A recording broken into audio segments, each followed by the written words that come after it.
Automne 2008, plein chaos financier. Et là, un jeune trader, 23 ans, il empoche 30 000 $ en une seule journée. Ah oui, l'anecdote est frappante.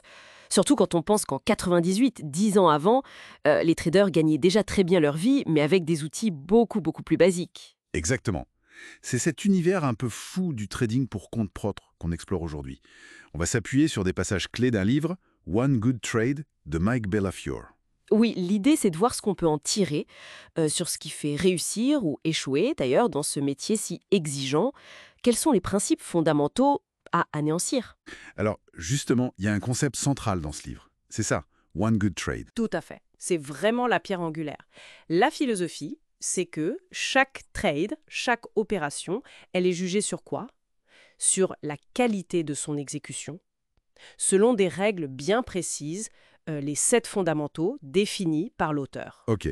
Et non pas sur le résultat direct, le PNL, comme on dit, le gain ou la perte.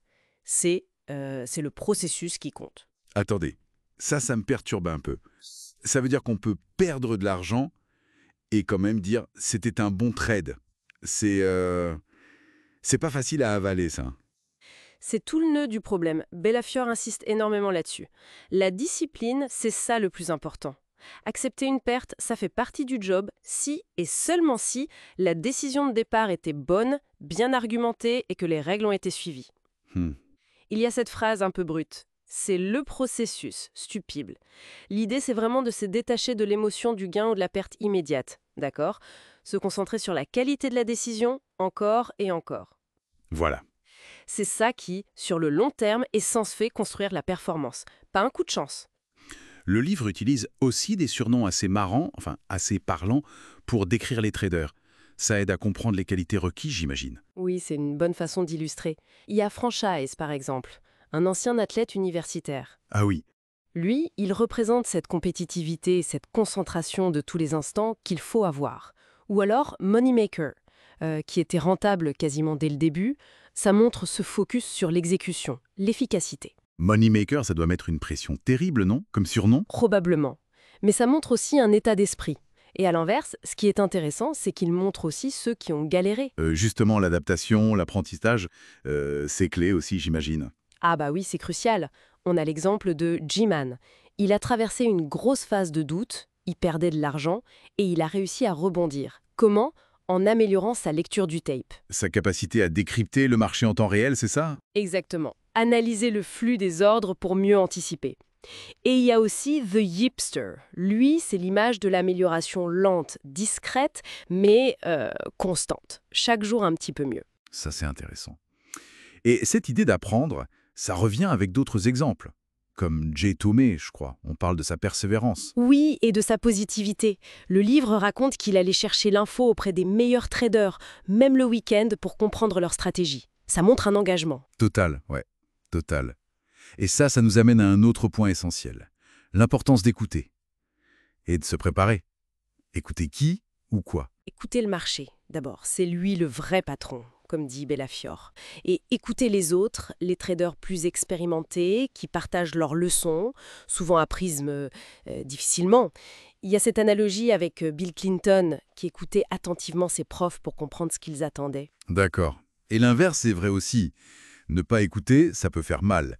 L'exemple de Boy Genius? Ah oui, Boy Genius. Très intelligent, paraît-il, mais il n'écoutait pas. Trop sûr de lui, peut-être, il a échoué. Manque d'humilité face aux règles, aux conseils. Donc écoute et préparation. La préparation, c'est non négociable, c'est ça? Absolument. Échouer à se préparer, c'est se préparer à échouer. C'est un classique, mais tellement vrai dans ce domaine. Ça veut dire quoi? Analyser avant l'ouverture, repérer les actions importantes du jour, avoir un plan précis pour certains scénarios. Comme le second day play dont il parle. Capitaliser sur une info de la veille. Par exemple, oui. Avoir des stratégies claires pour des situations spécifiques. Mais même avec la meilleure préparation, le monde change. Le trading aussi. L'adaptation, c'est un autre thème fort, non? Oh que oui, c'est vital. Le trading de 98, avec les cotations en fractions, genre 18e de dollar, ça n'a plus rien à voir avec aujourd'hui. C'est vrai. Maintenant, c'est au centime près, et il y a tous ces algos, les Hedge FT. Voilà. Les algorithmes à haute fréquence qui tradent à une vitesse folle. Les conditions ont radicalement changé. Ce qui marchait hier, Ne marche plus forcément aujourd'hui.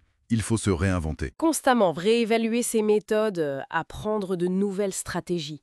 L'auteur donne l'exemple d'apprendre le fade trade, parier contre une tendance courte qui s'essouffle pour s'adapter quand les marchés sont moins directionnels, plus hachés. Et ceux qui ne s'adaptent pas? Ils finissent par sortir du jeu. C'est aussi simple que ça. L'adaptation, c'est la survie. Bon, si on essaie de synthétiser un peu tout ça, ce que nous dit One Good Trade, ces extraits, c'est qu'il n'y a pas de recette miracle, pas de don particulier. Le succès durable, ça viendrait plutôt d'un processus rigoureux, quasi scientifique. Oui, ce fameux one good trade répété, d'une discipline de fer, on l'a dit, d'une énorme capacité à apprendre tout le temps, Et cette agilité pour s'adapter, constamment. c'est ça. Processus, discipline, apprentissage, adaptation. Délibéré, oui. Comme un musicien ou un sportif de haut niveau. Une maîtrise technique et mentale.